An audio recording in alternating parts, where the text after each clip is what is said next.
Hello, this is the 8th episode of The Magician's Bookcase. I'm Dr. Sam Webster, and I'm introducing you to the most important books I know on the magical path.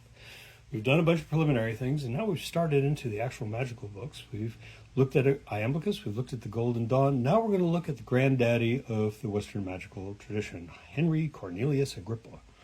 Agrippa is a great polymath from right about 1500.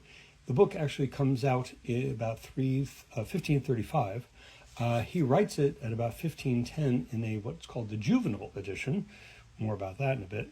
But by the time he gets it out and published, they tried to stop him a couple times, it's this incredible compendium of the Western magical tradition.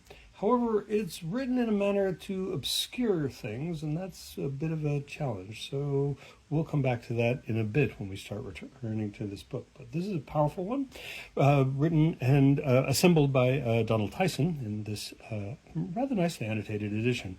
But the translation is still a bit thin. It's a little well in publication, so it's available. But there's another edition that's recently come out. And this is the first volume of which. So 3 books of occult philosophy, but translated by Eric Purdue from the original Latin again, and there's a whole lot of cleanup that occurs that way. And this book is a much tighter, more efficient, and easier to read edition of it. And now the full volume, all 3 volumes are out, and so that can be had. Haven't gotten around to them myself, but when I get back to dealing with Agrippa, I will recommend it very, very highly. However, behind all this, if you want to get into the serious study of it, is this Latin edition of our friend's book. This is the 3 books of occult philosophy in its Latin form with incredible annotations that even if you can't read the Latin, have the English alongside it.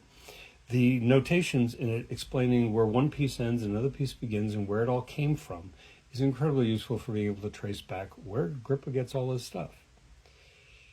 From the Golden Dawn perspective, our joke with Agrippa was that if we couldn't figure out where something came from in the Golden Dawn, we went looking at Agrippa and, almost 100% of the time, oh yeah, no, it's from Agrippa. The Golden Dawn is basically an implementation of Agrippa, but we'll come back to that again later. Goodbye for now.